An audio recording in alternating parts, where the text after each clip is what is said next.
Hey, what's going on, everyone? It's me, Mr. Mario, and who do I have with me here? What's up, guys? It's Devin here, also known as Paranoid Coder, back again. What's up, And Mr. Mario? oh, not a whole lot. As you can see, for once, this is, I think, actually the first remote episode of ModChat that I've done. So I'm not in my regular space. And for anybody who is just listening, because of a few things, good or bad, depending on how you look at them, whatever it is, but mostly good stuff nonetheless, I'm actually out of town, but we have been planning this. We were actually going to do an episode last week, but because of all the stuff that's been going on here, it worked better with my schedule if we did it this week. So, regardless, we're still able to do an episode here and we're able to do it live. So I'm happy to bring this to you all. But if you all are seeing the change in background, yes, I am away right now. Hopefully this will be like the one time I do this. There might be other times it might happen, but we'll see what goes on. But aside from that, I'm doing pretty well. I'm hanging out with Devin here. I've been excited to do this episode. I think we have some really spicy topics, and we might as well just call this Nintendo chat. So, Devin, how are you feeling? Dude, I'm feeling pretty good. I'm kind of bummed that you don't have a Keyblade in the background. I know I have this like horrible hotel, like just like it's the most generic stuff. They tried. They really did. They tried. They tried. Yeah. No, but I'm doing great. I'm really excited for this chat. Obviously, I'm a huge Nintendo guy, so I don't mind a little bit of Nintendo in my news. Perfect. So, we can just go ahead. I think the best thing that we can do for this, honestly, is just get straight into these topics right here. And, I've read quite a bit about this, but I guess the first one we want to address, which it's not the first one in the title here, but I guess, Devin, would you like to start off tonight? Yeah, there's a little bit of drama. There's drama alert. Oh man, dude, yeah. It's just warning, we're a little bit late on here, but that's because, God damn it, we do a monthly podcast, okay? Yeah, it's true, but I think it's still worth talking about. It's something that I've actually, I'm sure it's happened, but I've never seen it firsthand in a community, and it's a real big bummer. But essentially, we had a member of the community who was obviously trusted somewhat or had some kind of connections with people that had exploits that hadn't been released yet, stuff that was mid-development, and they decided to take it and use it for their own gain, really. Do you want to go into detail on exactly what they did with these exploits that they got a hold of? Sure. So I guess the best way we could really see it here, which I'm looking on this side screen at the moment, so if I'm kind of looking away a little bit, forgive me on that. But essentially what ended up happening was there was a few exploits that could have brought, software hacks and everything over to 11.4 and 11.5 on the 3DS, which at this time of recording is, 11.5 is the latest firmware on the 3DS family.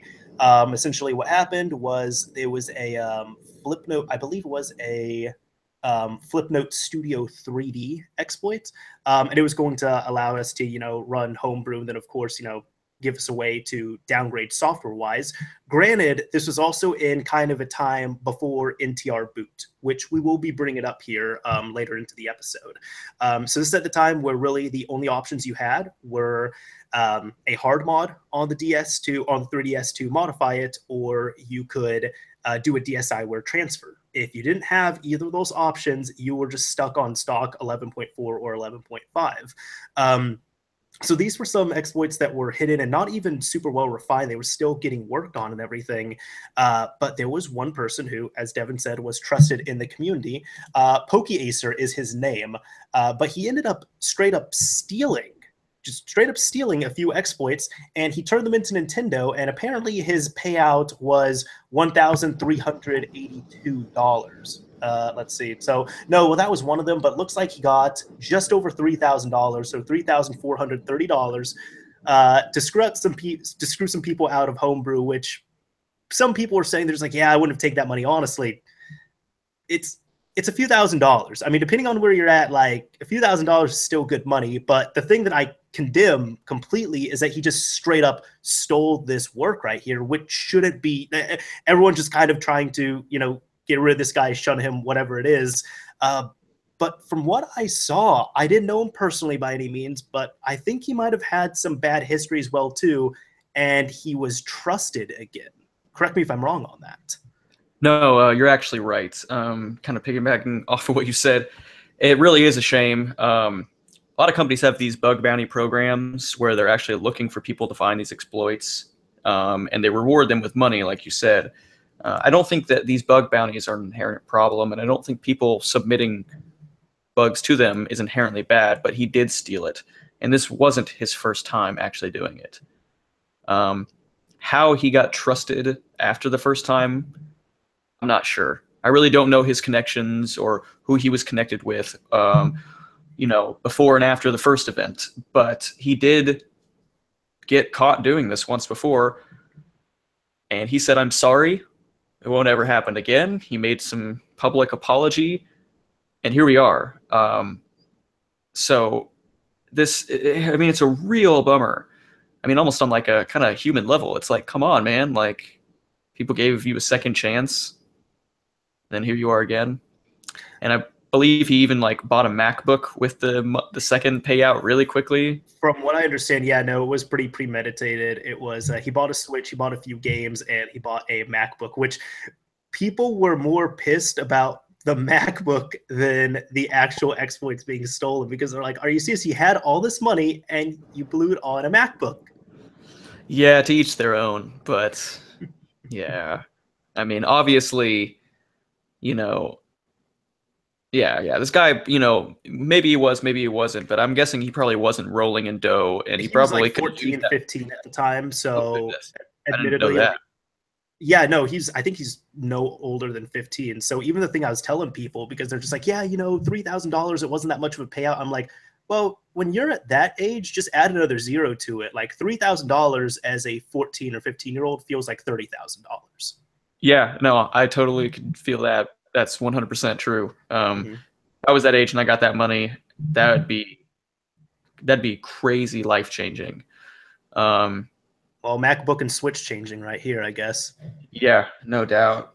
I really hope for the best that, that this guy learns this lesson, because this isn't, if he's this young and actually doing this, and it's like, dude, I hope for your sake that I'll straight up say this. I mean, as you said, like, this guy was trusted with some stuff before and he had leaked it out, or he did something similar to this.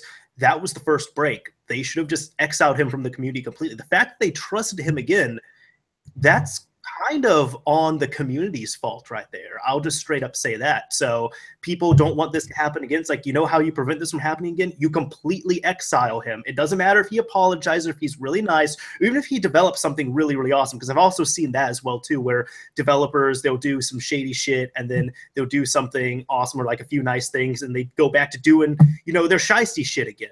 Like, that's not cool. That should not be tolerated. So you're saying that somebody in the community, or the community as a whole, should have eviscerated him? What are you trying to say, Devin? No, I'm sorry. Do you not get the reference? It's okay. We can move on. Okay. Sorry, I'm slightly tired. So no, it's all good. I was trying to throw an Etika reference in there, but that's okay. Yeah, I enjoy Etika. I do. I'm not a diehard fan of his videos. So, like, I haven't followed him for a super long time. So I know the big memes. I'm saying that ironically for anybody who gets mad at me for saying it. And I'm saying ironically. Don't worry. Yeah, no, he's got some good stuff. But yeah, I agree. He's a very entertaining character. I do agree that the community, should have recognized, or anyone. And like I said, I don't know who he had connections with. For all we know, he could have known somebody who knew somebody who knew somebody, and it could have been a chain of people that he got this exploit from. But all in all, it's a shame that we did lose a decent exploit. I don't even know technically how to pronounce his name. I'm gonna guess Mr. NBA Yo. Yeah, go ahead and try that. Yeah, Mr. NBA Yo. He's released several exploits, but in the past that he himself has found and developed or worked on. And he was even teasing on Twitter, on August 3rd. Flipnote Studio 3D is really cool as the original one on DSi. And I remember thinking about that. And he shortly after posted, you need 200 platinum coins to get it. It's really easy to get those coins. It's really worth it. So, I mean, this was fully slated to be something that the public was going to see and the public was going to, get to utilize. But not so much anymore. Do we know if it's actually been patched yet? I haven't followed up on that in particular. I know that it's not going to be working on later firmwares if anything was working on it at all. Regardless, now we do have stuff working on 11.5, so we're good on that. From our Pwn GHacks, which I'll go ahead. We had that as a kind of as a news topic on here, but that's just kind of a quick thing on there. So you can get like one of the RPG games. Do you have the name off the top of your head? I think it was just RPG Maker. Okay, like RPG Maker, the player or something like that, like the free version that you can grab. Right. So yeah, it was the RPG Maker player that was available for free in the eShop. I believe you were able to scan or code or load some save file or something. I haven't tried it out for myself yet, but that came out just recently. Yeah, it did. So I guess new topic. Sure, let's move on to the next one. Sure. So on this here, this is definitely one I was excited to talk about because I do have several things to say about it. And I'll say as a consumer, I am extremely disappointed. So if you're watching here, I'm going to go ahead and share my screen on my end. But if you're looking here, this that we're looking at, it has been taken apart. It was purchased by someone. And this is the HDMI to, well, no, the GameCube to HDMI plug and play adapter. And this is the version 2 build of it. Now, the reason why this is so important is let's kind of just backtrack a little bit and talk about digital output and HDMI on the GameCube. So for anybody that doesn't know, the GameCube was capable of component output, so it could go up to 480p. Now, the reason why it has been so sought after is due to the fact that, yes, you can emulate, yes, you can play this on the Wii as well, but, some people want to play on the original system, and the Wii's component output is actually not as nice as the GameCube's component output. So some people might say, well, just get some component cables. They're $5-6. That's what it is. You can't do that. What Nintendo did is they actually ended up putting a type of lockout chip, and they ended up building it into the cables themselves. And they didn't make that many cables either, because component was not a popular standard during the 6th generation of game consoles. So therefore, GameCube component cables were never reverse engineered. There were never, well, I should kind of correct that. They have been reverse engineered, but they were never sold third party. So it's not like you can go out and buy a $20, $30 alternative. You can only buy the official Nintendo ones, which are long out of print, were not printed in very many numbers. And then on top of that, you're going to be paying a few $100s for some of these cables, like anywhere from, I'd say on a good day, like $250 all the way up to $300, $400 sometimes.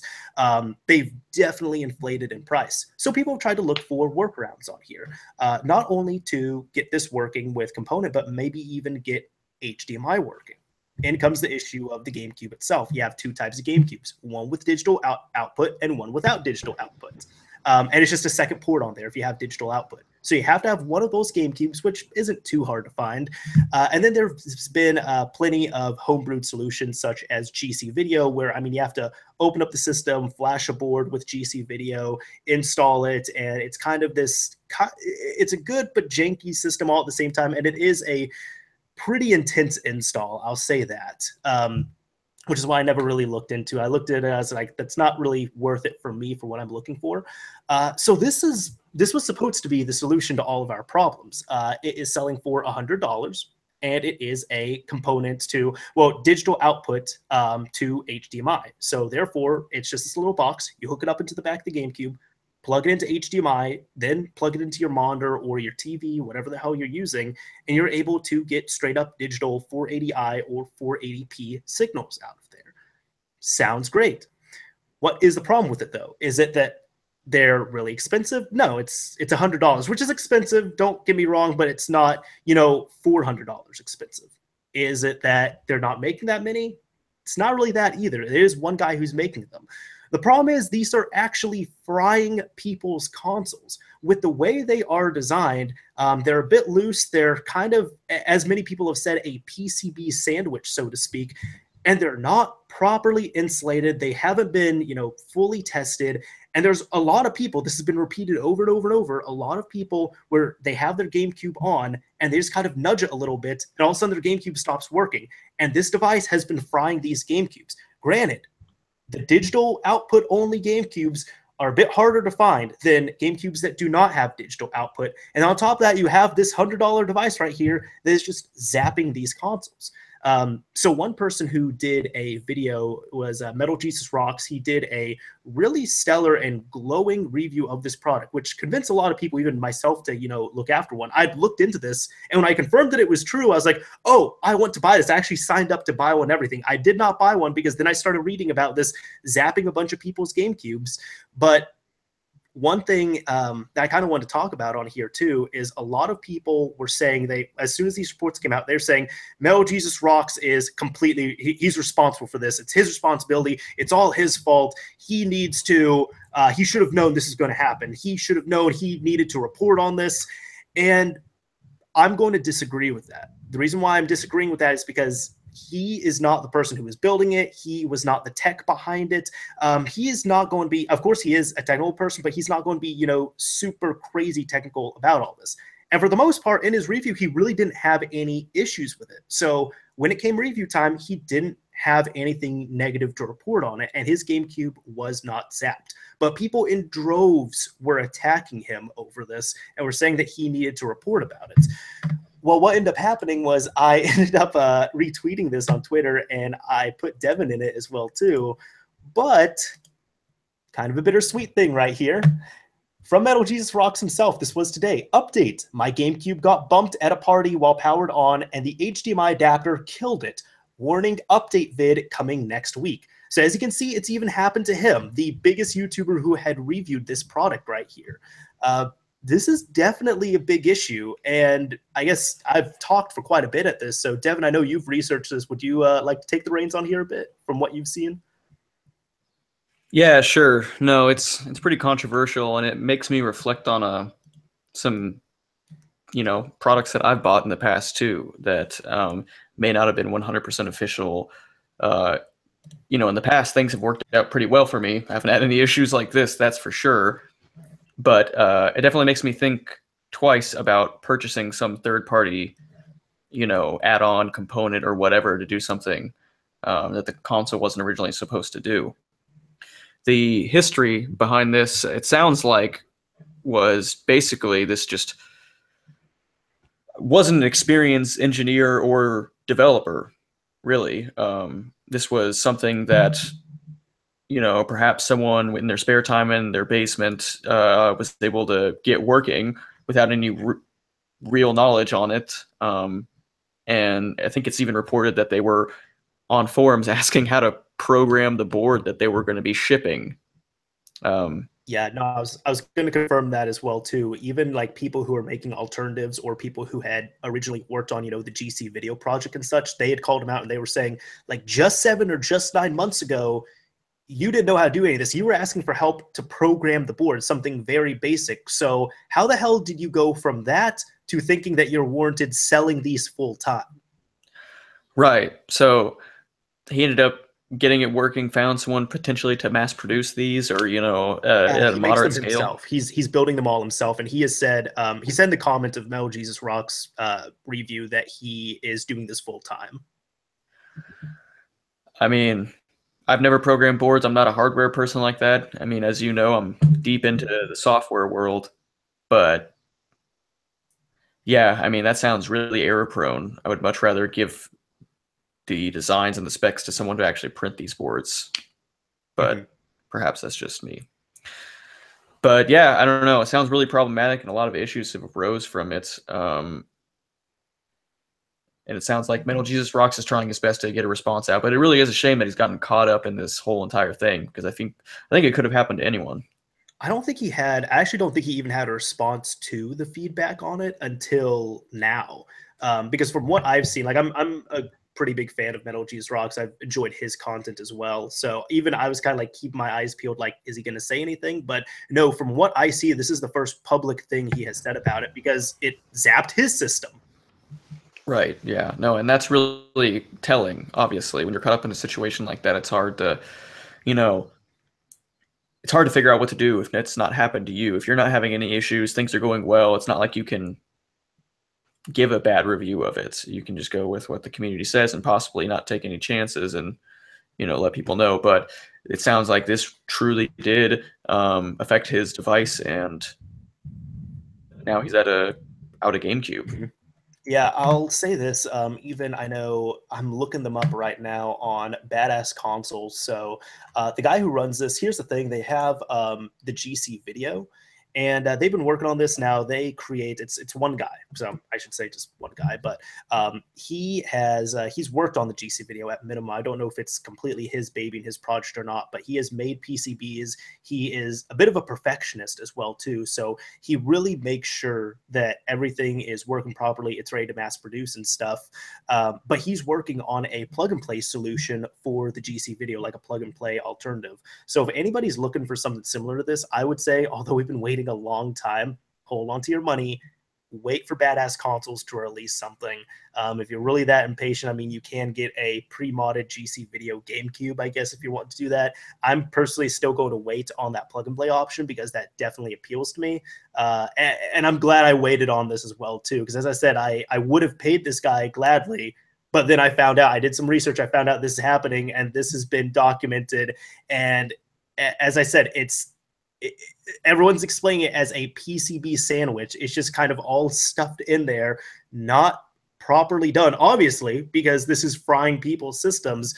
But this is a big issue right there. It shouldn't be doing that. And the biggest issue I think we're seeing at hand is somebody who is passionate about what they're doing, but they're also inexperienced. They might have rushed the product, and they're trying to monetize it as well too, at the risk of not thoroughly testing it. They might have even known that this was going to be an issue. Or perhaps they didn't. I mean, there's a good possibility that they ran this on their console, but not having if they don't have the experience and they don't have the engineering and electrical background to know how these circuits work and that are going to affect other devices, it's possible you can make several hundred of these and you don't know what's going to happen. And then all of a sudden, when you have hundreds of these PCB boards out there that are suddenly frying consoles, I mean, I'm not giving them any credit, but it's, you know, it sounds like any of this could be a possibility at this point. Mm-hmm. I thought of this as well too, even when I myself am working on consoles and such, because the common conception here has been it's very touchy. By that, like if the system gets moved or knocked around a little bit, the video could just cut out. But also people are saying, yeah, no, the system is on and it just gets bumped a tiny bit and it ends up shorting. I myself, when I'm working on consoles, when I'm doing a modification, anything of the sort, and I'm testing everything, I'm in a pretty like legitimately stable environment. Like I'm making sure I'm not moving around the console. It's not rocking. I'm not trying to move it.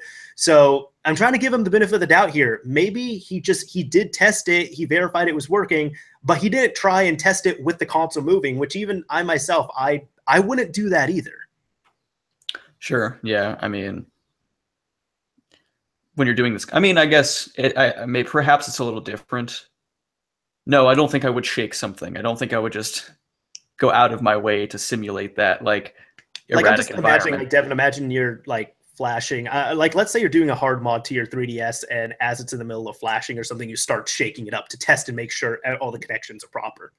Right. I don't think I'd do that, but I do think this is a different situation, and not that he should have done that, but this isn't a hard mod to the console, right? This just plugs into the back. It's plug and play, right? Yes. So I would think that would have significantly less risk. You know, or aggressive shaking or not. I think that I would think building this, that this would have a lot less risk. Perhaps that is really foolish of me, but I don't know. I feel bad for all the parties here, to be honest. I feel bad for the people that have been spending their time making a really quality product. I feel bad for the people that are getting their GameCubes fried. Metal Jesus rocks. And I don't know this person directly, but depending on his situation, I could feel bad for or him or her, depending You on. mean by Zelda Pro? Yeah.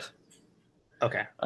You know, We haven't said his name up until now, but for anybody listening or correct. just joining in, Zelda Pro is the person who is selling these GameCube HDMI adapters. Right. So, I hope that they didn't sell this knowing that this could happen. I really I hope hope not not. either, but I think the other thing is too, from what I was seeing, they weren't really doing many warranty. They really weren't doing warranty work on this either. It was kind of like, oh, your system ended up getting fried, user error. Sorry, that's not really covered. Yeah, for someone doing this all out of their own, home. Mm-hmm. I don't know. It's tough. Yeah. When you do take this risk a little bit when buying these third party products. Mm-hmm. It's something that you always think about. But like I said, I think I've just gotten lucky in the past and things have gone well. I would be pretty heartbroken if this happened to me. Absolutely. I'll also, I just want to interject this here because there's really good discussion going on in the chat, and if you guys don't worry, we do read it. It's just we don't want to constantly be yelling out things that are in the chat and such, just so we have our ebbs and flows here. But James was asking, can the GameCube use RGB SCART? And I will say, if you can't tell from where Dev and I are, we're in the North American territory, and so this is yes and no. Yes. The European GameCubes, PAL GameCubes, can output an RGB SCART, which is fantastic, like great output that you can get on there. So if you're in the PAL territory, RGB SCART, that's the way to go. NTSC-J and NTSC-U systems, the best quality we can get is component. Some people might say, well, just get an RGB SCART cable. That will not work, though. The NTSC GameCubes do RF, composite, S-video component. They had RGB SCART removed from them, like explicitly removed from them. So that's not even an option, because I thought of that as well too. I have a FrameMeister, so I was thinking, oh, I could just get, my Super Nintendo or N64 RGB SCART cable and hook it up. Will not work. So you cannot do that, unfortunately. Other people are saying, you can get a PVM as well too, but thing is with the PVM, those are big, those are heavy, those are $400. And even thinking about it now, because I thought of this as we were talking about it, if you were to try and get RGB SCART out of a GameCube in the North American territory, you'd have to either get, a $400 solution, which would be either the FrameMeister or the or a PVM, because they go for $300 to $400. Get your RGB SCART cables; they'll also be $20 or so. Get your GameCube, but then you'd also have to get. I don't own one of these, but I believe it is a step down converter. So it will go from 200. So you can use a 220 volt intended system in a 110 volt environment. So that's a lot just to play a small little GameCube. Yeah, no doubt. You honestly know a lot more about this stuff than I do. I definitely have some retro consoles, but I haven't hooked them up in a while. It's actually, since I've had my current TV, I haven't played any old, consoles. But yeah, it sounds like there's several options, but nothing that's too elegant. It's, I really hope the. Did you say it was GC Video? Was that what the GC Video? Yes, that is the internal chip that you can install in a GameCube and then get HDMI out through that. Did you say that or Badass Consoles, were they involved with GC Video, or was? Yes, they are producing GC Video PCB boards. Okay, and you said that they might have a plug-and-play solution coming. They will be having a upcoming plug-and-play solution. It's going to take a while, but they will have one. Yeah, I mean, even regardless, it sounds like unless you really, really need to play right now, that's going to be more worth the wait than having these big, clunky, or even if you do get one, solutions. Yeah, even if you do get a plug-and-play right now, it's like, great, you're going to zap your system. Is it really worth it? Right. And how much is it worth it? And I noticed that someone else in the chat here had mentioned that the cheapest way to, accomplish this is truly to actually buy a Wii, which at $400 some odd for this PVM, sounds like a Wii would be more worth it at that point. You could probably buy a Wii and the whole setup for less than that. So, yeah, I'll say this: even when it comes to the Wii, like as I said, so kind of just going back here, and then I think this is the last point we can make on this too. This really only if you're a true perfectionist. For the average consumer, take a Wii, hook it up through Component, and play your GameCube games on there. That's going to look fine. You will get better output quality through a Component on an original GameCube, but that's really if you have to have the top tier best quality as well. But I'll also say this, like if you're going to be completely gunning after that and you're saying, oh, I have to have the best quality, I have to have this, I'm a perfectionist, like I hope you have a professional setup as well too. Like if you're just going to be hooking it up to, you know, a bottom of the barrel Vizio, no, you should have just stuck with the Wii. Would have been cheaper. Yeah, no doubt. Yeah. Anyways, well, fried GameCubes, gotta love them. You want to take this next topic here? Mm. Tasty fried GameCubes. Delicious. But yeah, sure. So we've talked about the Switch a couple times. We actually talked about the Switch the first time I came on. So you and me are both fans of this. We're eagerly awaiting some juicy homebrew and hacking news. And it sounds like we might have something on the way, but it's been patched. Now, from what I gather, this was something that was known but not public. So some of the, I'm not going to name names because I'm not for sure, but some of the more influential hackers in the community had this, you know, in their sites. They're working on this. They're trying to exploit this, trying to get there. It's called smhax, and it has been patched by Nintendo as a version 3.0.1. So if you are looking for some Switch hacks, if you're trying to be prepared, try and get your console below that, and don't connect to Wi-Fi. Because like every other Nintendo console, that thing auto-updates. Or does it not? I guess I've been prompted a couple times to update. You get prompted. It doesn't auto-update, though. Right, yeah, no. That's right. Yeah. But it's so easy to update because it just says it right there in a nice little pop-up. It's like, yeah, the software update. You want to download it? Yeah, it is. Like, I remember like the first update I did, I hit update. It is like, your console will restart in 3 seconds. I'm like, wait, what? It's pleasantly fast. Like, I actually enjoy updating. I was at work. I'm assuming you're fully updated because you play online, right? Well, I don't know if I have 3.0.1 because I've just been busy. Have you been online the past week? Probably not. Okay. Well, I don't know how far ago it came out. I'm just saying the past week because I know for sure it's done that.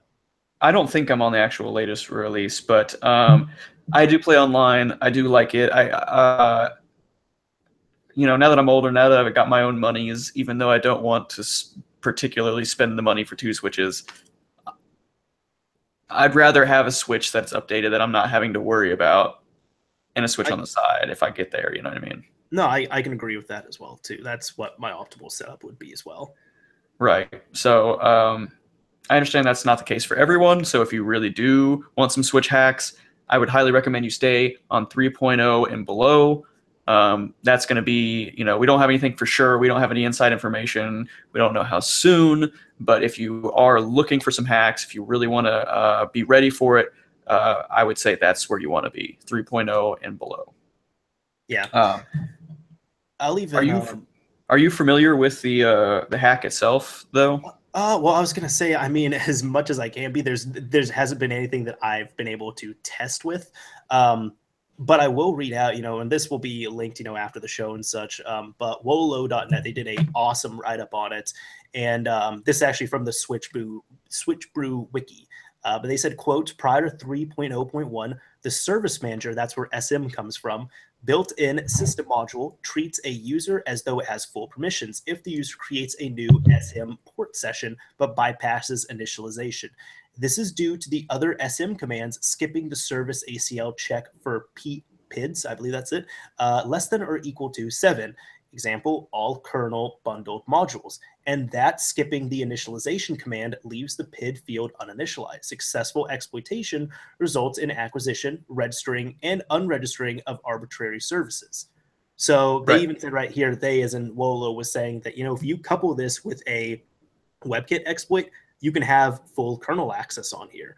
Several other people have hinted, if you want Homebrew of some kind on your Switch here soon, they said soon, that's all the ETA is, don't update to 3.0.1. But I was impressed at how big this was. On top of that, I know other people were saying, like other people smarter than me in the community were saying that Gateway 3DS was actually using a exploit very similar to this on the 3DS for a long time.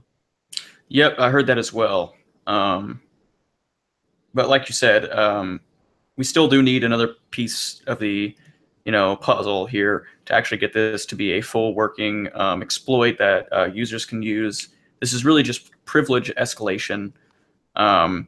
So it's that second half. We got to get to this area to exploit this, and then we can actually get full kernel access, it sounds like.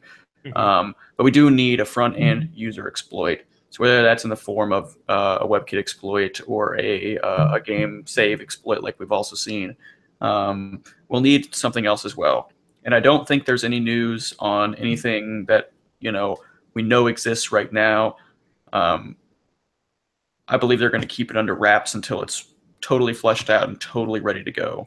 Yeah. So we'll see. But in general, this is really good news. And,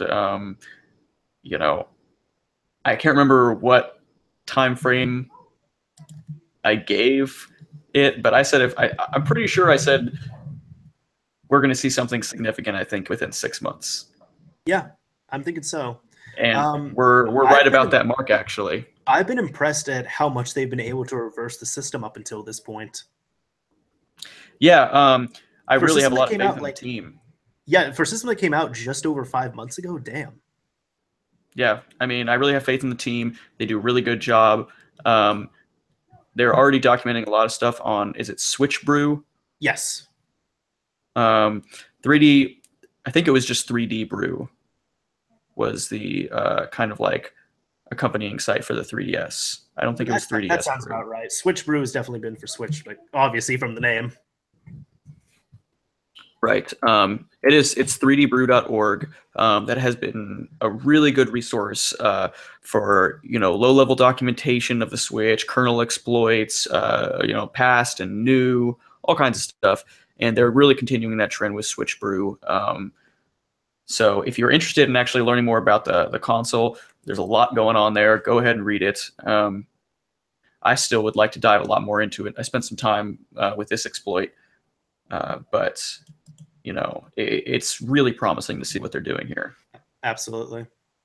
Yeah. So even next up, I know, well, for anybody who's not live here after this is pre-recorded and stuff, or they're listening, Davin here, he was kind of hinting at this, but in short, downgrading will also not be possible on the Switch either, because from what I understand, it uses eFuses, right?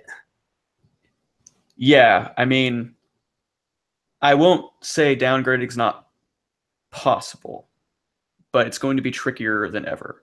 And in reality, like you were alluding to, there basically are fuses that are triggered whenever the firmware changes. And I believe there was a good distinction between kind of firmware and then the software updates that don't trigger this. So there have been 2 low-level firmware updates kind of in the bootloader area, the bootloader, the boot ROM, kind of those real low-level areas, the first stages of boot. And that was from 1.0 to 2.0 and then 2.0 to 3.0. And both of those triggered the fuses. And I tried to find out more information on exactly what's happening to those, because it's obviously not blowing the fuses. But I did read that they technically have a limited lifespan. Well, I mean, they would still be blowing. So when people think of a fuse blowing, they think of something literally blowing up, but it's really not that. It's the fuse is changing its value from, let's say, 0 to 1. They do have limited lifespan, but honestly, considering if it's really doubtful that Nintendo would really blow through enough updates to go through all of the eFuses on this system. Right, and they've only done 2 so far. If your console has even gone through both update cycles. So any minor software releases like 3.0.1, for instance, did not change this at all. Did not change any of the low-level firmware. But downgrading for sure would, and it sounds like they actually have protections with these hardware fuses to prevent that entirely. Yeah, and that's pretty much what it is. So it's a go-forward process. I'm more familiar with eFuses because of Samsung phones. I had to educate some people about it, which I then also learned from, the Xbox 360 side of things. So shout out to that scene for it. But the Xbox 360 did use that. They actually had fuses, like eFuses, built into the CPU, and didn't start blowing them until about the 4000 series of kernel updates. Because then there was a major exploit that was out. It was the King Kong exploit to run Linux. So at that point, Microsoft kind of said, you know what? We're just going to start blowing an eFuse with every single dashboard update. So therefore, you cannot naturally downgrade.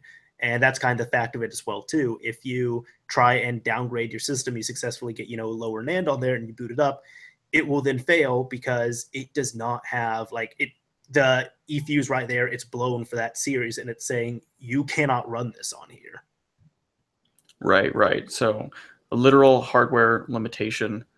I do think it sounded like from the article that I was reading, there definitely was some theory in how to get around this.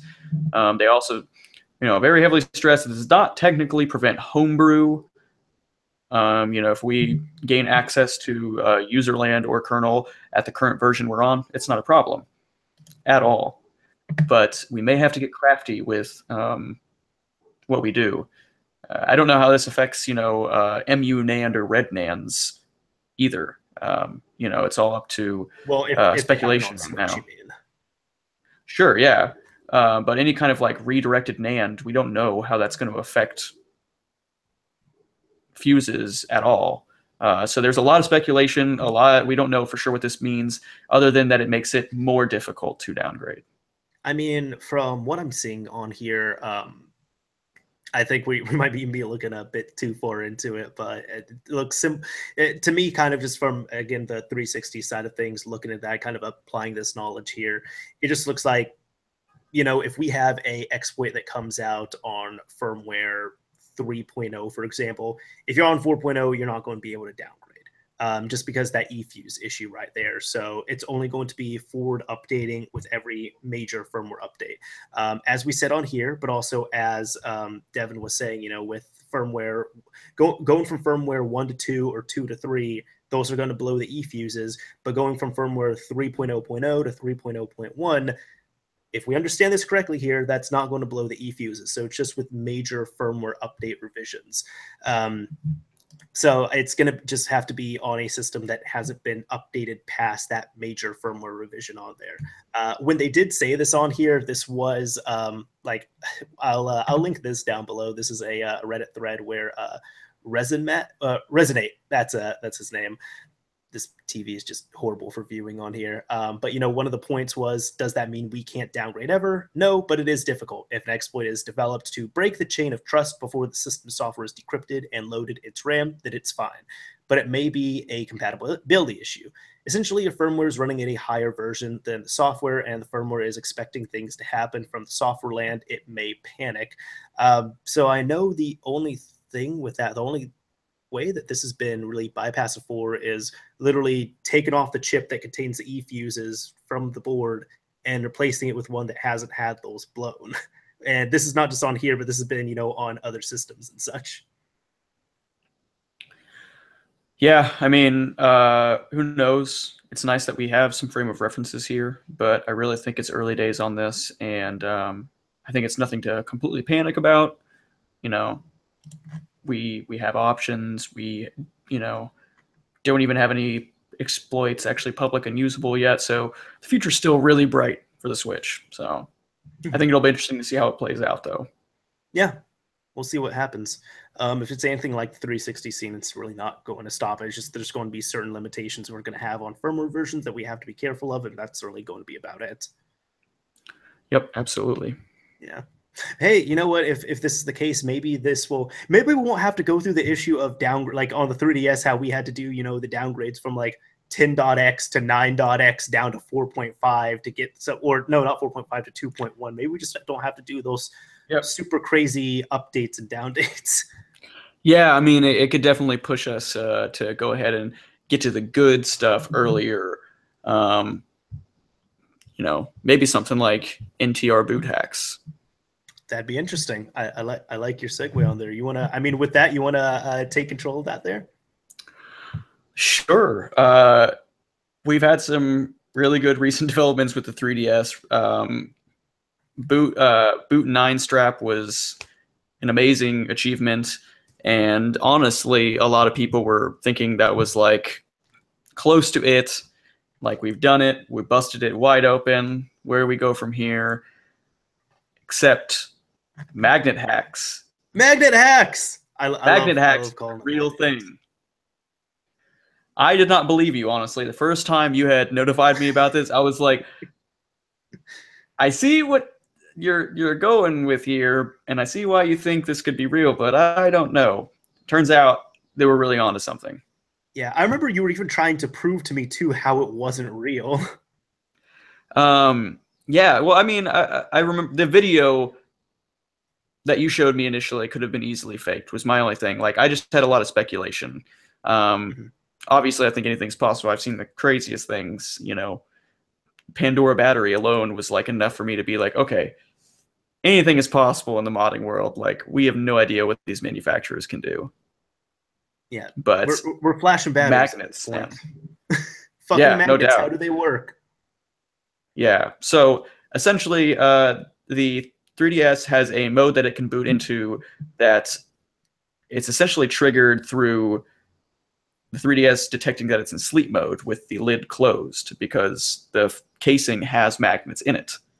And that's kind of essentially why the magnet's necessary, right? Mm-hmm. So the good old 3DS guide at 3ds.guide has been updated for all of this. If you want to check it out, it's 3ds.guide/ntrboot.html. And or just go to 3ds.guide and follow the guide.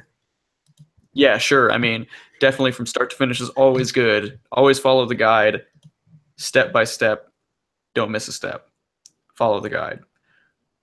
But it essentially involves actually flashing a flash cart, I believe. And you use your magnet of choice to boot it into this particular kind of, I guess, not really a recovery mode, but you know, it's kind of an alternative portion of the firmware. Yeah, it was essentially a backdoor that Nintendo had left in its operating system. And what this backdoor did was, the reason why we're mentioning this here, it has, in short, it has like this mode where if your system is in sleep mode, so otherwise, if you have a typical 3DS, if the case is closed, but you boot it up while the case is closed, while holding down a special button combination, stock unmodified system, it will try, like at its first opportunity when it first boots up, it will attempt to read some code off of not a 3DS card, a original DS card, which is why it's called ntrboothax, which that was just like mind-blowing to me that was in there. Yeah, no, it is really interesting. And it's probably because it was designed in the early days of the 3DS, and Nintendo DS cards were probably readily available for all the Nintendo employees and developers. But it is quite peculiar. So you essentially flash the cart with the firmware, and I believe you put a .nds file on it, and you can boot an installer to install boot 9 strap. Yep. You have to have it flash with a certain firmware and all that, but that's easy enough to do on there. I just want to say the real admiration for boot 9 strap. I mean, it has completely ripped the system apart, but we were able to discover things like this, like 2 notable discoveries. Not only this secret boot chain where they were going through it, because boot 9 strap, as I said, completely ripped the system apart. That's why they said it was in-game for the 3DS. We were able to find this because of boot 9 strap. But on top of that, Devin, do you remember when we still had to get the OTP.bin file, so the one-time programmable file? At one point, there was a way where you could obtain the OTP file without having to downgrade. Yeah, I Or remember something actually, about that. I'm actually, trying to remember. I'm skipping out on that. Excuse me. There was at one point you could install Arm9 loader hacks without the OTP.bin file. Right, that sounds more appropriate. Yes. Yeah. Do you remember that being a thing briefly? Yeah. So I did that one time on my new 3DS. It was fine, but it was quickly removed from the guide. The reason being is that there were a ton of people, a good amount of people there. I was kind of overstating it, but there were a good amount of people that were saying, I just bricked my 3DS by following the guide. And of course, people were saying you didn't follow it properly, you didn't do this step. But the thing that everyone had in common was they were doing the OTP-less version of this. And we were even able to discover through Boot 9 Strap that I don't have and unfortunately, it's kind of not going to be the best, way to end this here. Not the podcast, but just the story here. But in short, because of Boot 9 Strap, they were able to look into it and trace it. And they were able to figure out why exactly the OTP-less version of this was bricking systems.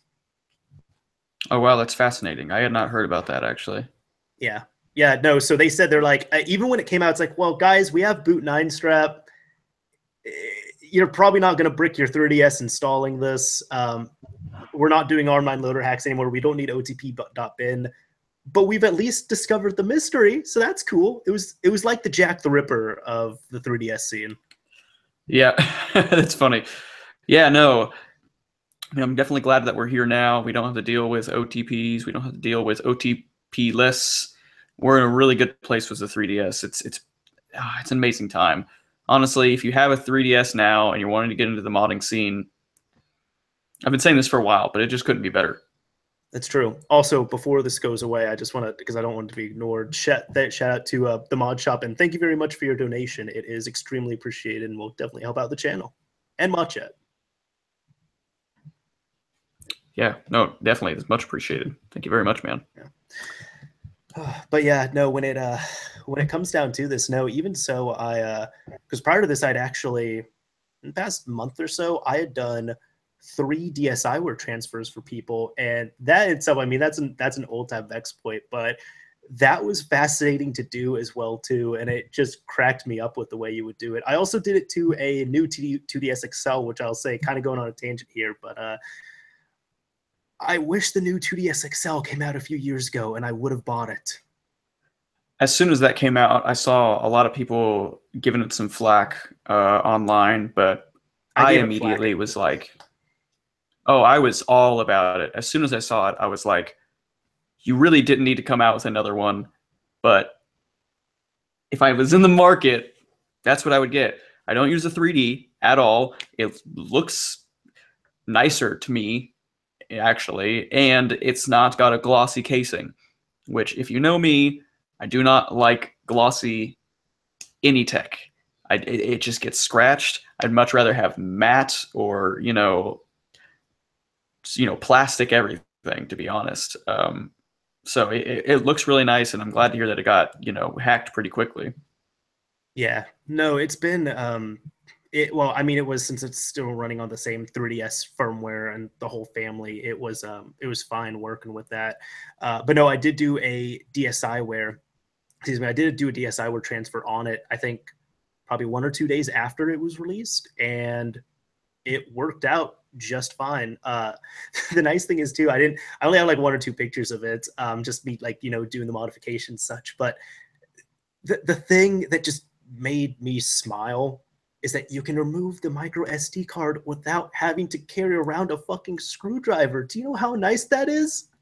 Well, I mean, I guess I just left my 3DS backplate unscrewed for do that its as entire well too, life. but that's not something that I should do. No, but not even I, as a consumer, that's not something that we're supposed to do. Like, that shouldn't be a thing. No, I agree, but I get Nintendo's point of view too, because in all reality, it's like Apple making it so you can't swap out the RAM on a computer. Like, some people are gonna like want to swap out the RAM in their laptop, but the reality is that the majority of the people that buy it don't. They don't want to open it. They don't want to care. They just want it to work. They do something once, and that's it. So I get the idea. I really found it more. I found it odd that they actually put it back, because I felt like that aided the modders more than anybody. And I found it even stranger because there's another reason why they could put it under the back plate, and that's so kids don't eject the memory card while the system's running, potentially causing some data loss. Right. So that was another reason why I saw that was pretty obvious with little children using this. That's something that they could easily do, just messing around, clicking it, and then, especially if they have their game running off the card, you've just totally crashed your game, and it's like, you know, it's not something that anyone needs to be swapping out frequently. So I'm glad it's back, to be honest. But I know I'm not the normal, customer for that. Right. You're saying like you're glad that it's easily accessible again by saying it's back. Yeah. I'm glad it's like not under some screw and a black backplate. But I know it's for reasons that don't really make sense from Nintendo's perspective. Right. I just think the form factor was really nice. I mean, it was comfortable, it worked out, and like I use my new 3DS XL as a new 2DS XL. I rarely ever turn on the 3D on that thing. Right. How did you feel about the screen and the kind of glossy bezels? Because it kind of looks like a smartphone. That's the only thing that I thought was a little odd. It looked like an iDevice of some kind. Like, it looked nice. Now that I was handling all this indoors, if you're outside though, that'd probably be a bit of an issue with, like glares and all that stuff. So I didn't use it extensively. As I said, I just used it to kind of observe it, check it out, and modify it. Right. No, that was the only thing that I thought was a little odd, but nothing that would be a deal breaker. Mm-hmm. But it's awesome that you got your hands on one. I haven't actually seen one in person yet. Yeah. Well, it wasn't mine. I was modding it for someone. But yeah, no, it was really nice to have it in person. As I said, it was no more than 2 days after it was released in the US. It's awesome. Yeah. It's fun times. Anyways, I think we have one more topic that we can cover, and then do you want to go to user interaction after that? Yeah, absolutely. That sounds great. Sounds good. So, guys, what we're going to do, there's one more topic that we're going to discuss a little bit here, and then we'll answer your questions for about 20, 30 minutes or so. For anybody who's watching this pre-recorded or listening to the MP3 available of it, if you're available here during the actual live stream, this is what we do just near the end of it. So if you're available during the live stream, awesome. You can get some questions possibly answered. And if you're in here right now, go ahead, drop a few questions, and we will do our best to get to them. But the last thing, which I think would be a good way to wrap this up, is the Wii U got a update that we talked about last episode, didn't we? Oh, maybe. It's been so long, man. I believe that was the first episode that you were on. But no, it got it got updated to 5.5.2. But now at this point, just a little short and sweet update. Now you can also modify your Wii U again on 5.5.2. You can use, I guess, Devin, do you know a bit more about this exploit on here? I know a little bit. It doesn't sound like the most stable thing. Sounds like there's been a few improvements on it, but it is a WebKit exploit. It involves going to a browser, or a specific URL that leverages the exploit and launches some files that are on your SD card. So that's something totally out of the ordinary from what we've seen in the past, but yeah, it seems to be a working exploit. It seems to be pretty reliable. When I initially saw this, the first forum thread that had some information about it, I wondered whether this was going to be something that was going to actually kind of make it to prime time. But it's on the official quote-unquote Wii U guide, and seems like we're making some improvements, and it fits right into the flow of how we were exploiting the Wii before anyway. So it sounds like 5.5.2 is, up and running. Moddable. Done. Yeah, I don't really know if there's a whole lot more.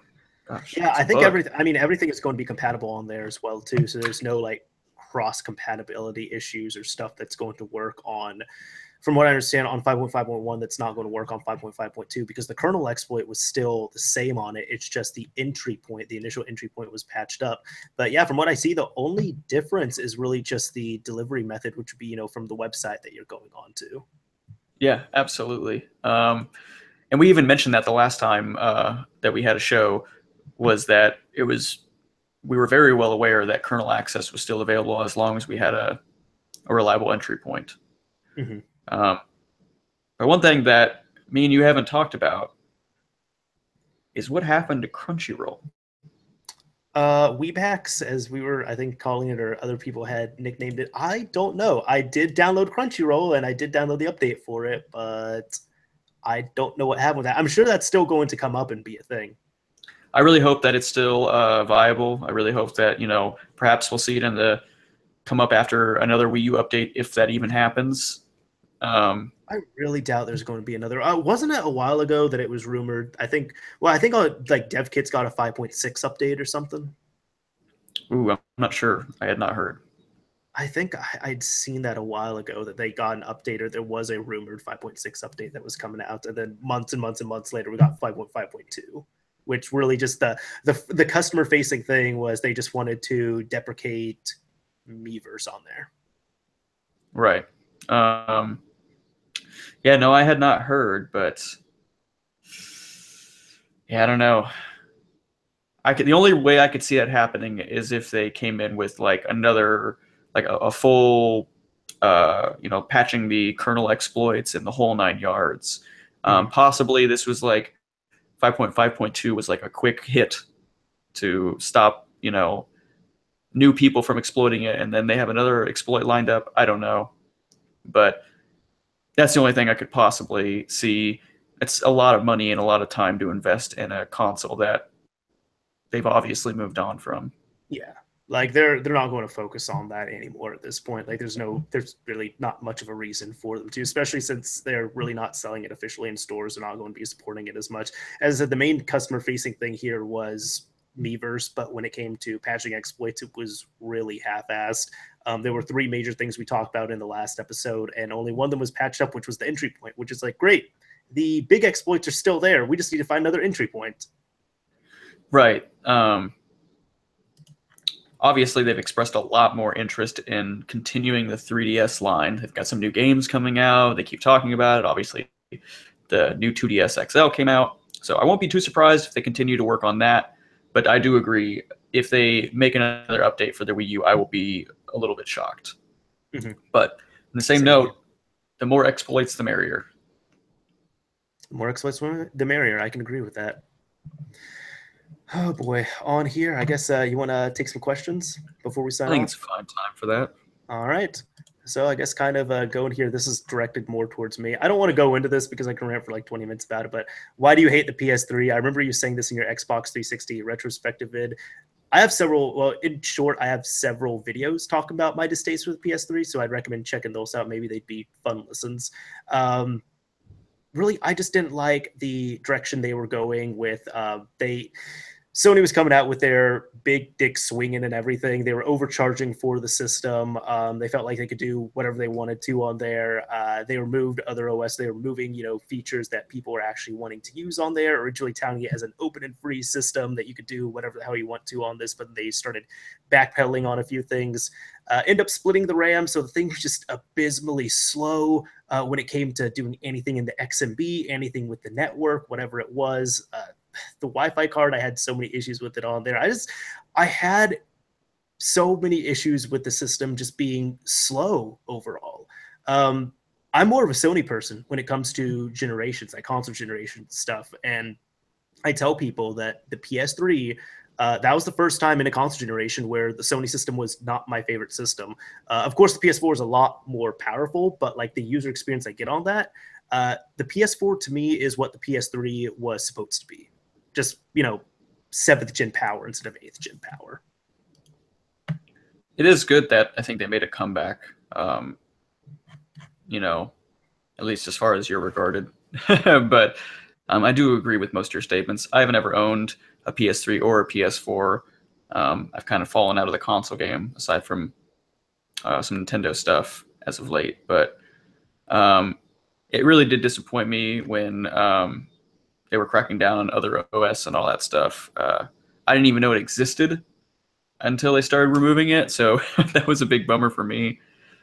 But I don't know. Who knows? It would be interesting to see how the console market would be today if they left some of those features in. I think this could be a whole other discussion, but I honestly think it is the curse of the third console. Have you ever heard of that? No. Take any company and look at their third console. Their third console, they fuck up everything. Okay. Yeah. So, like, for Would that be example, Nintendo 64? The N64, I mean, that didn't, even though it is a very nostalgic and classic system, like, I enjoy It it, didn't but sell well. it didn't sell well compared to other mainstay systems. It used cartridges when people want to go more for optical discs. It did cost a bit.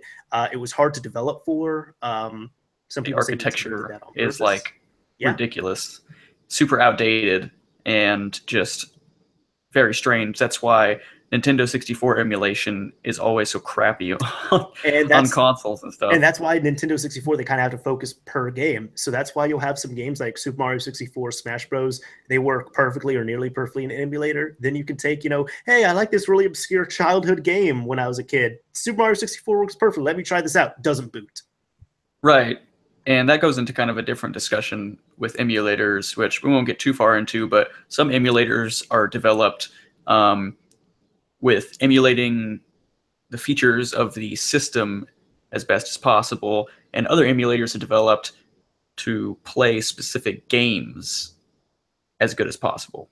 And the Nintendo 64 falls into the latter category, where it's so obscure that they decided to really focus on Super Mario 64, Smash Bros., Mario Kart, those big titles that people are really going to want to play, and optimize those a ton. And then you get other titles that should play fine that just are, unusable. Mm-hmm. Yeah, no, I mean, this could be at one point. This would be a great discussion. Not at this episode, maybe for something else. But no, as I said, just even you guys listening, just think of your favorite game company. Think of their third system and compare it to the other ones. One of my favorites is actually being Sega, because some people, they debate what their third system was. Some people say it was the Sega CD. Some people say it was 32X. Some people say it's the Saturn. I believe it's the Saturn, regardless of what you pick for the third system. All of them got fucked. But the Sega CD was so nice. It could, like, there were some games that were done properly, like Sonic CD, for example. Yeah, that's the one I always go back to. The problem was the Sega introduced, it's like, you can have full motion video. And then a game company said, hey, we can make entire games out of full motion video. And so Sega's like, no. It's supposed to be an enhancement. It's not supposed to be the entire game. Stop it. What are you doing? I actually remember a very cringe-worthy, like, sewer game. Sewer Shark. That might have been it. Yeah, that kind of, it seemed like it was following that pattern. It was pretty cringeworthy. But no, that's really interesting. That's a really interesting observation there. I'll have to keep that in mind. And yeah, interesting. Remember the third console curse. Third console curse. It's Anyways, got a ring to it. Does. Anyways, we got a question for both of us on here, but when is the next ModChat Plus with the new host? Hey, we talked about this earlier. We did, right? Like 10 minutes before the podcast, we talked about this. Yeah, no, I don't think it's out of the cards. I don't know if we have a time frame. Obviously, this is fresh in our minds as of, a couple hours ago, but I think we're both pretty interested in it. I don't know. Do you think that you'd be down? Yeah. Oh, yeah. I'd absolutely be down. It's always the time frame of it as well too. We just have to get it sorted and everything. We just sync up and see when it's going to be. It's not going to be this month. I'll tell you. Next month, maybe not. I don't want to make any false promises on there. My priority is always ModChat, one episode a month, which only. This was with Daniel, not with you, but there was only 1 month we were not able to do an episode for a few reasons. I think both of us were just like, our schedules could not sync at all, unfortunately.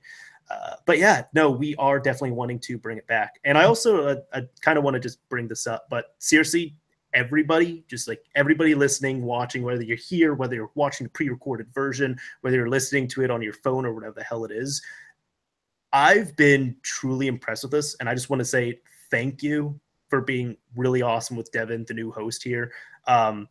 It was not easy for me to change up hosts and, to kind of, bring this up with Daniel and then approach Devin about it. But we'd had Devin as a temporary co-host. We had him as a guest. People liked him. And I will say this episode and even the last episode included, whether it was, the post pre-recorded chats or, the live chat I'm seeing right now, there was not one negative comment about this. Maybe the only question, like when I explained the situation, the only question was like at one point, one person came in, they're like, who's that guy with the glasses? And like, moderators, you all are awesome for this as well too. Shout out to the moderators because they don't get enough love on here, but they just like quickly went in and they just informed this guy, new host, and they said, okay, that's it.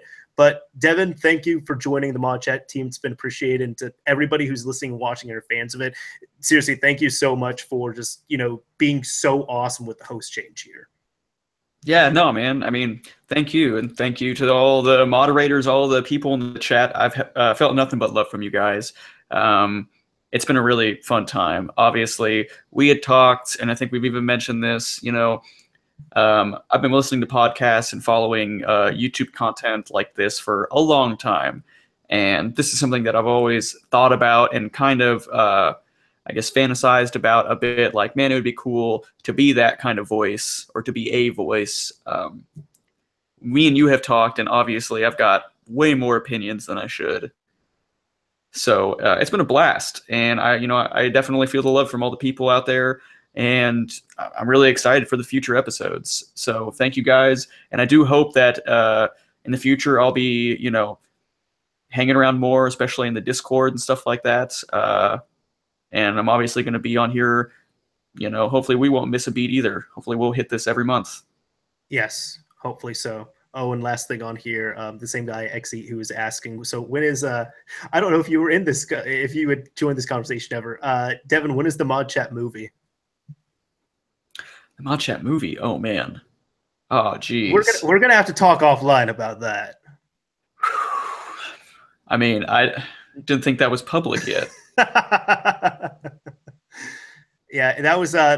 that's been that's gonna be a fan service if and when it does come out. So whenever it comes, like, if one day you see ModChat movie in your subscription box and people are just like, who asked for this? The fans asked for it. So thank you. Hey, that's going on the paid sub channel though, right?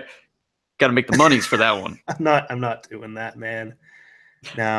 No, for real. There's been some YouTubers. Some YouTubers actually we both mutually like, the Hodge twins. They just had a paid subscription channel. I tweeted a little bit about this. I was like, I don't think I'm gonna do a paid subscription channel. Like, I'm good. Thankfully, since I don't have YouTube as a full-time job, if the ad revenue is really good, awesome. If it completely drops, I'm like, oh, okay. That kind of sucks, but okay. Yeah, I don't think I'm gonna do that either. And in a weird way, I don't know, maybe you tell me if you feel similar or not. I do feel like I'd rather pay, if I'm going to pay for content like that for someone that I've really liked and I watch for free, I'd rather do something like Patreon. I'd rather not do it through YouTube. I'd rather and I know they don't get all the money from Patreon, and I don't know which one actually takes more or less money, but I'd rather do it through a service independent of YouTube. I've never done a paid subscription channel, so I don't know, but if it helps at all to gauge it, and I don't know if this is the same rates, but I know at least with donations that come on here, just full disclosure, this is public anyways, but for donations that come in through the fan chat on here and stuff, like for, I don't know what it's called, but like super chat, YouTube does take 30% of the revenue on there. 30%, yeah.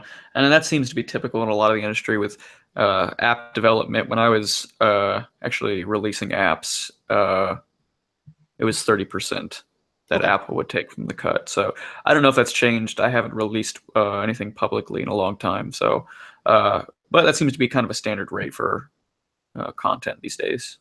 Gotcha. Let's see. Grabbing well, actually, you kind of exasperated as well too. Do you want to grab a few questions here? Yeah, I'm taking a look right now. Let's see. Do you have anything that stood out to you? Let's see. Well, one of them was somebody was asking me, well, by chip, like how long it took me to install a mod chip in a PS2. I think probably within an hour I had that installed. Debugging maybe within 2 hours, but it was no more than a couple hours, I would say. Those things are slightly annoying to install too. It wasn't as bad as I thought, but it was just lots of cables in a very tiny enclosed space. Gotcha. You are, I mean, You are a bit of a veteran, though, I feel like. Well, thank you. But I'm sure you still take it slow and steady, as you should. I do. Well, not very steady. Like, this is actually, yeah, no, you can kind of see it on camera here. So my hands naturally shake, which I've been very upfront about. And some people try to make fun of me for that. I'm like, I used to be self-conscious about it when I was in like high school. Now it doesn't bug me because actually soldering really helped out. My hands don't shake as much now, but when people see videos where it's like my hands like really shaking like this, now I'm actually trying, but if it's like really shaking, it's like, well, one, when you're recording on camera, because if I'm just like directly soldering, it's much better. But if I have the camera right here and all this other stuff, I'm like literally just like soldering like this at really weird angles that makes the shaking a lot worse. But then on top of that as well, too, I'm just like, well, I can solder and get things to work properly. So I don't really see my shaky hands as an issue because I've been able to do many different mods. Yeah, I mean, obviously that's the most important. Yeah, I've never really noticed. I don't think I have the most steady, but I don't think I have the shakiest of hands. You've probably done a decent bit more soldering than I have. Well, I guess I did do a lot when I repaired phones, but different kind of soldering. Yeah. So James is saying he's still waiting for the mixtape. Yeah, that was another thing that was talked about as well too. We'll have to see. There's just ModChat everything. Mod tape. It's a good one. Let's see. There's one thing I'm seeing here. So Razor's asking, would you consider doing a video of a PS2 internal HDMI mod using a PS2 to HDMI stick? No. I'm good, honestly. I've seen like I think I owned a PS2 to HDMI adapter for a bit and then just returned it because I didn't use it. I felt like it was a bit overpriced, kind of janky for what it was, and also honestly, you're going to be ripping the exact same signal out of there. There's really not going to be a difference in video quality. So if I do get one, it would just be more for convenience, but I'm not going to do an internal mod on it.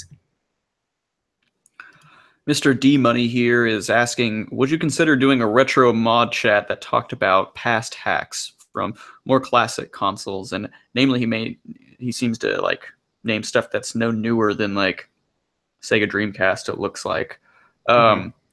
Personally, I think that would be really fun. If it was in a regular mod chat cadence, I feel like, I don't know, we don't usually have a shortage of things to talk about. So I think it'd be different to talk about that. I'm not fully opposed to it. I just don't see really how it would fit into the ecosystem as much. Now, Devin's not a content creator on here. If I do something on a retro system, I'll normally just cover it myself, like make an individual video about it. But when it comes down to that, we've talked about retro systems on here. Devin, I don't know if you've been in any of the episodes, but like Daniel and I had talked about, retro mods that come out, for Sega Saturn or some games on like the Sega Dreamcast and such. So that's definitely not something that we skirt around. If there's modding news that we find interesting, we do talk about it. And there's things happening to these systems in 2017 still. Oh yeah, no, I'm not opposed to talking about new developments, but I'm also not opposed. We mentioned a mod chat plus. If we went over some of our favorite hacks from old consoles, that's probably a place for that too. Yeah. And go ahead. I was just going to say that I definitely have some stuff that is really nostalgic for me, especially on the PSP, which isn't quite as old as what Mr. D Money was mentioning, but I definitely have a lot of nostalgia for some of these older things, and I would love to talk about them. Yeah, I think actually it's this even works out here because you mentioned the PSP. I just kind of smiled a bit at this, but are you ever going to do some handheld mods, especially Game Boy mods? I don't know, Devin, have we done handheld mods? I don't know. A couple. Just a few. But yeah, no, PSP was probably one of our favorite modding scenes, I would say. I think I can speak for you. I would definitely say so. It wasn't my gateway, but it was definitely where I really just fell into love with modding, specifically with the PSP. Yeah. Same. My first was the original Xbox. Soft modding was, I think it was Splinter Cell. But I the thought you had the PSP, solderless chip that you guys installed. that's a long story. See, Okay. this is when I was in junior high. Oh, it's not a long story. I was in junior high, and my dad was pretty hyped about it, and he installed it while I was at school. So I was like, I was eager to get off school. I was wanting to go home and start modding Halos, start doing all kinds of stuff. And he picks me up. And he's like, I fried it, and I fried the whole Xbox. Like, and I was just like, what? And yeah, he had some issue. He was either installing the wrong firmware or was having issues installing the firmware to the chip, and it just completely fried the whole thing. And then we ended up getting another one pretty soon after, and pretty easily, I convinced my dad to let me try to do it with Splinter Cell. And it worked out, and the rest is history. I know one person, shout out this guy, Dark Gabs, who's in my Discord, which if you want to join the Mr. Mario Discord, it's down below in the description on YouTube here. We do have some fun times there. But I know he might have talked about this a bit in there, but he had messaged me, and he's pretty into the original Xbox modding, like even now. And he ended up, like, he had an Xbox, and I don't remember if he T-sopped it, but he installed a mod chip in there, like a cheaper mod chip. He popped it in, and it was working. Then he ended up tracking down a Smart XX mod chip, and he even recorded it. Like, he recorded his install and everything, and he, took out the old mod chip, put in the Smart XX, had everything working. Like, the thing worked. I don't know what he did, but right at the end, like, he was about to put I think he started putting things together, and the whole system shorted. Or it didn't short, but it damaged it enough where he said that the system just turns on and it frags, and he thinks there was a short that happened somewhere, but literally everything was done, and then dead Xbox. That is a bummer. That's a bummer. I don't know if I ever told you about when I modified, this wasn't nearly as serious, but when I tried to modify a Pandora battery myself, doing the hard mod. You did not. So you know about that, right? It involved actually like disconnecting. It wasn't really a pin, but it was like a connection. No, you had to like open up and pull a pin out of there. The original batteries. Right, and so I was a young kid. I was like 13 years old or something. Didn't have a lot of money, and I saved up my pennies to get a spare battery because I obviously couldn't do that to my only battery in the PSP. And I was cutting the casing of the battery open, and I was pretty much all the way there. And I didn't have any proof that I didn't break it, but I remember it was like there was a small piece of plastic still holding it together, and I was like, oh, and I tried to pull it, and I was like, oh, and I tried to like cut away at it a little bit more, and I was like, oh, and then I tried to give it one more pull, and it like broke the little chip, like PCB, like ripped it off the connection to the actual battery, you know what I mean? And so I'm just sitting here, like at the very end, it would have been so easy to just cut the little pin, and I just wasted like $45 on a battery. They were expensive. They were. And for a 13-year-old, like that could have gone a long way. That could have bought a lot of McDonald's. A lot of Monsters. Yep. So sad. But I took the software approach because I had a custom firmware system. So I remember I traded one of my friends for a battery. I traded like some games I had because he completely obliterated his PSP. So I traded him a memory stick and it was a memory stick and his battery for Resident Evil 0 on GameCube and another GameCube game. And then I just ended up flashing the battery. That's not bad because even the memory sticks were quite pricey. Yeah, and it was just a 512 megabyte stick, and I'm like, this is just going to be a magic memory stick. That's it. I do want to make one quick comment. I'm not sure how to pronounce his name, so forgive me, but Xeat? Yeah. Xeat? I do have a Pokemon Go wrist thingy here. It is my Pokemon Go Plus. I wear it at work. I sit on a Pokestop, and so I just... Nice. I collect items all day. It's pretty nice. But I've enjoyed it a lot. There is something called it's either the Gotcha or the Gotcha that's actually made by Detel. Have you heard of this? I think you told me a little bit about it, but go ahead, explain to the masses here. It actually emulates Pokemon Go Plus, which I love. You know, Detel always pushes the boundaries with their products. It's like the most legitimate like modding, not modding tools out there.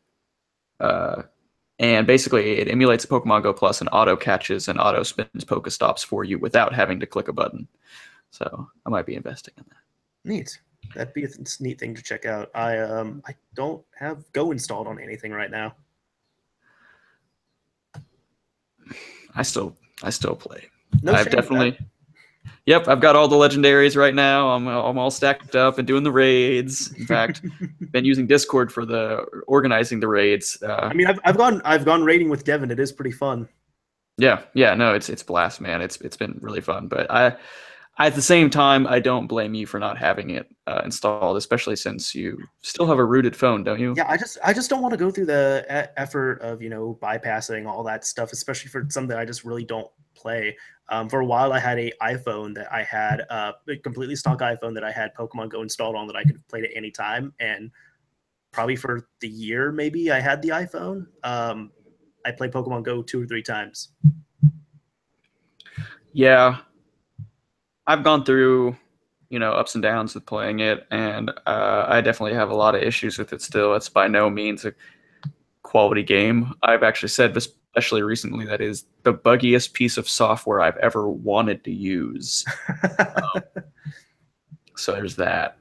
But it's got its grips on me, man. It's rough. I just completed my North American and Japanese first gen Pokedex. Nice. So I don't have. That is really good. Right. So my trip to Japan was really nice. I got my Farfetch'd. So now I need to get to Europe and Australia. But there is a couple more questions here. Sure. I know. Father Fingling says, go ahead. Are you looking at that one? No, I saw it before. Did I take that? So did you hear about the WebKit exploit on PS3 targeted at you? I'm not familiar with this, but do you know? Very basic at this point. Yeah, I just found out from Grimdo, who he just left here, but I found out from him last night. He uploaded a quick video about it, and yeah, it is working up until the latest official firmware on PS3. It's 4.81, and it works very similar to PS4 Playground, except a lot less functionality. Like you could do some memory dumps and such, but you're not going to be like at this point in time right now while we're recording this is August 23rd 2017. You can't just go to a website and jailbreak your system or start running a crazy amount of arbitrary code or start modding your games just right off the bat. I think this is awesome. I think it kicks ass that we have this ported over because it's essentially the same exploit that's been ported over. But I said the most important thing is right now we just have the right people looking at the PS3. And I think an awesome end goal would be if we can utilize this to somehow either jailbreak the system or to just get it modified or running mods in some way that doesn't require us to take apart the system, find a specific system that is on a low enough, min version where you'd have to hook it up to an E3 flasher and downgrade it back to 3.55 manually. Right. Yeah, I'm all for continuing scenes. It's great to see that there's still a lot of attention going on the PS3. Mm-hmm. Yeah, there's 2 Vita things I'll knock out here. One was mentioned, Yifan Liu, I believe that's how you say his name. It's not really a question, but the PS Vita 3G to micro SD card adapter, I actually did back this. It was like $20 or something. I ended up backing it, and mine is also on the way as well too. For 3G models of the PS Vita, if it is modified within Kaku, you can actually take it apart, swap out the 3G module for this thing, and pop in a SD card on there to use it as extra storage. But someone was also asking if we had used the SD2 Vita boards. Devin, I'm going to answer no for you because you don't have a Vita. I haven't. Soon I will. I actually ordered the separate parts, and I'm going to be building some boards on my own, just because I thought that'd be slightly cheaper, but also more fun. Nice. Yeah, you have to let me know how that goes. Yeah. But no, I do not have a Vita. Yeah, they're cool systems. I definitely enjoy them, but for me, it equated out to about $1.56 per board. Really, you get the boards printed, you get the micro SD adapter right there, and then you just solder them together. Yeah. Yeah.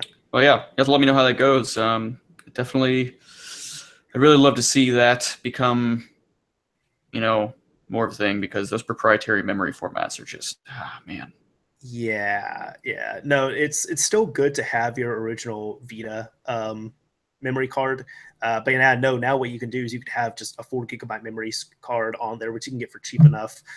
Just have 4 GB memory card, keep it on there for the base stuff, and then you can get like a 64 or 128 GB micro SD card and just fill it with all the stuff you want. Yeah, absolutely. Yeah, be fun times. Oh boy, I think we're good at this point. Are you seeing anything else you want to answer here? No, I mean, I think we did a pretty good job. It looks like we wrapped up just about everything. Yeah, and we were aiming for about an hour-and-a-half time frame here, so I think we could aim for that, really in the future as well too, like hour-and-a-half, 2 hours, which we've kind of been gauging. But I think that'll be a pretty appropriate running time for the podcast. Yeah, for sure. I mean, this feels great. I don't feel like we rushed, and we got some community feedback here, which is always nice. Absolutely. So anyways, everyone, thank you so much for listening, watching, interacting. It's been very much appreciated. If you're watching the pre-recorded version of this or the post-live version, go ahead, drop a comment, let us know what you thought on it. We do value that feedback and everything. If you want to reach out to us, our social media is down below in the description on YouTube. And if you're listening to this, of course, thank you for listening. And you can check everything out on the YouTube channel as well, too.